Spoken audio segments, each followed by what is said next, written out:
Welcome to today's lesson on place value. Let's get started. So for this lesson, we will cover how to identify the period a digit resides in, and we will also cover how to identify the place value of a number. Let's talk about periods first. So there are 3 houses on your screen. Each house represents a period. We have, starting on the right, the ones period. In the middle, we have the thousands period. And on the left, we have the millions period. Now, each period in a number is separated by commas.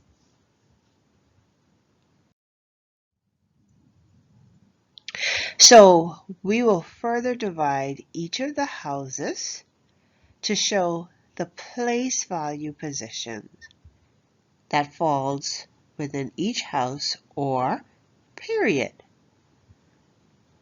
And the place value positions are the same across all 3 periods. We have on the far right the ones place value, followed by the tens in the middle, and then the hundreds on the left.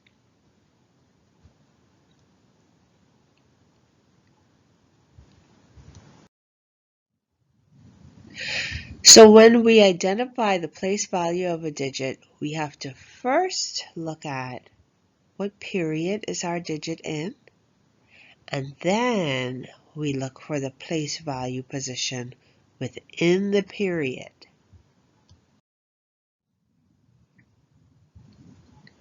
So to write the number, we start with our period and our placed value position that is furthest to the right.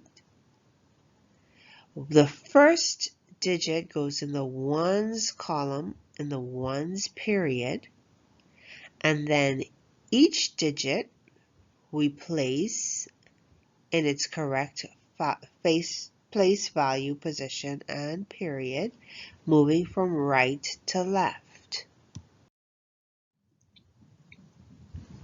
Let's look at an example.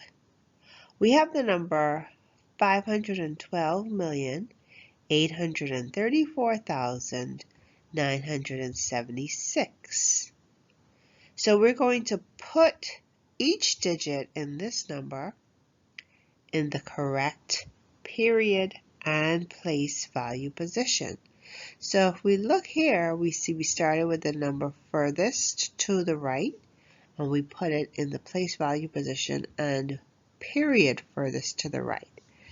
Moving left, we place the next digit, which is 7, then 9, and once we place the 9, we have a comma separator, so that tells us that's the end of the ones period.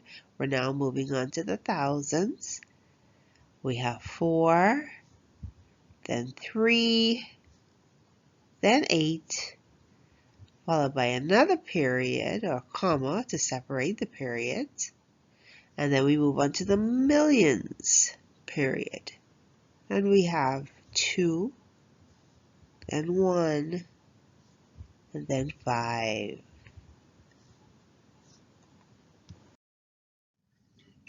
So let's practice what you've learned in this lesson.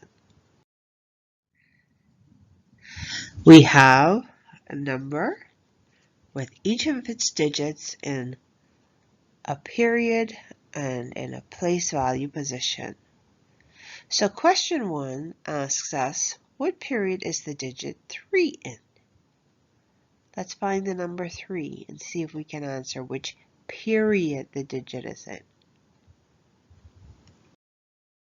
There it is!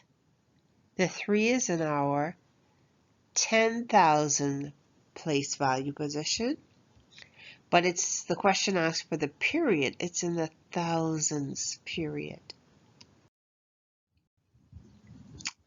Let's go to question 2. What is the place value of the digit 1? Let's find 1. There it is. It's in the 10 millions place value position. And the third question, what about the digit 8? Let's find 8. 8 is in our 100,000 position. So in this lesson, you learned how to identify the period a digit resides in, and you also learned how to identify the place value position of a digit. Great job!